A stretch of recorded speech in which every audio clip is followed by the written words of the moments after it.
Mon histoire du soir. Wish. Achat et la bonne étoile.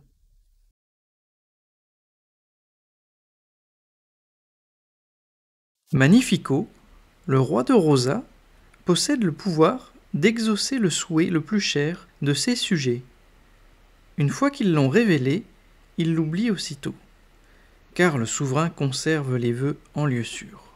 Acha vit heureuse avec Sabino, son grand-père, et Sakina, sa mère. Accompagnée de Valentino, leur chevreau, elle s'apprête à rencontrer Magnifico. Au château, l'adolescente s'arrête pour saluer ses amis qui travaillent dans les cuisines. Elle en profite pour leur confier qu'elle espère devenir la prochaine apprentie du roi. La reine Amaya vient ensuite la chercher, car Magnifico l'attend.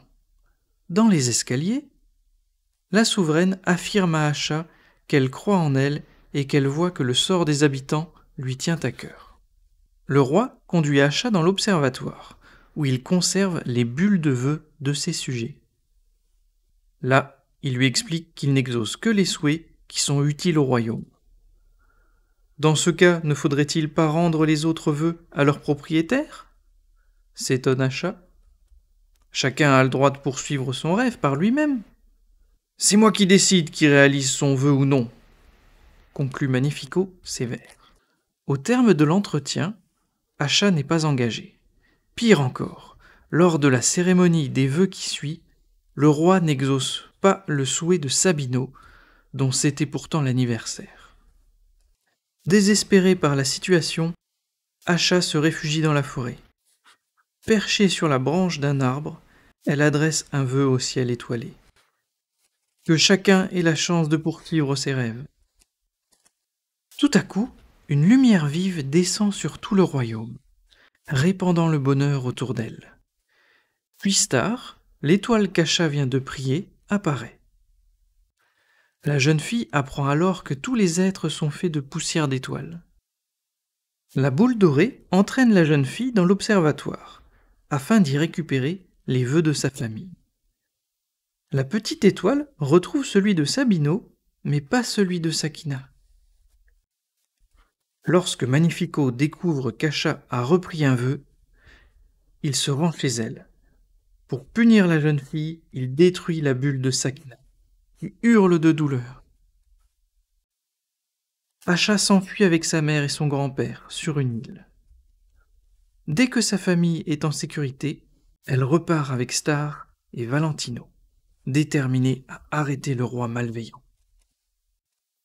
Dans la cour du château, Magnifico déclare qu'Acha est devenue une menace.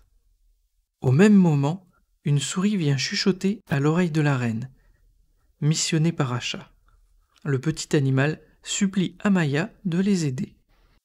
En désaccord avec son époux, la reine accepte et rejoint l'adolescente et ses alliés. Acha révèle que Magnifico veut conserver les vœux pour lui seul. Aussi doivent-ils les libérer. Pendant qu'elle fait diversion, les autres délivrent les bulles de vœux. Hélas, Magnifico est bien trop puissant. Il arrête le groupe et emprisonne Star dans son sceptre magique.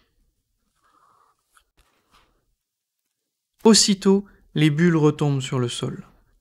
Acha tente de venir au secours de l'étoile, mais le roi utilise ses pouvoirs pour l'immobiliser. « Tu n'es rien !»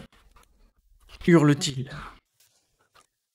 Malgré sa détresse, la jeune fille repense à Star. « Nous sommes des étoiles !» balbute-t-elle. Ivre de pouvoir, Magnifico ne voit pas la lumière qui émane du cœur d'Acha lorsqu'elle se met à chanter. Contrairement au roi, les habitants de Rosa remarquent cette lueur et joignent leur voix à celle de la jeune fille. Leur chant est si fort qu'ils triomphent de la magie maléfique de Magnifico. Vaincu, le roi ne maîtrise plus son sceptre. L'étoile est libérée et Magnifico se retrouve enfermé à sa place dans le bâton. Star peut maintenant restituer chaque vœu à son propriétaire. Le petit être brillant remet ensuite une baguette magique à Acha. « Que suis-je censé en faire ?» s'étonne la jeune fille en l'apprenant. mais dans son cœur, elle le sait déjà. Elle va aider les gens à exaucer leurs souhaits.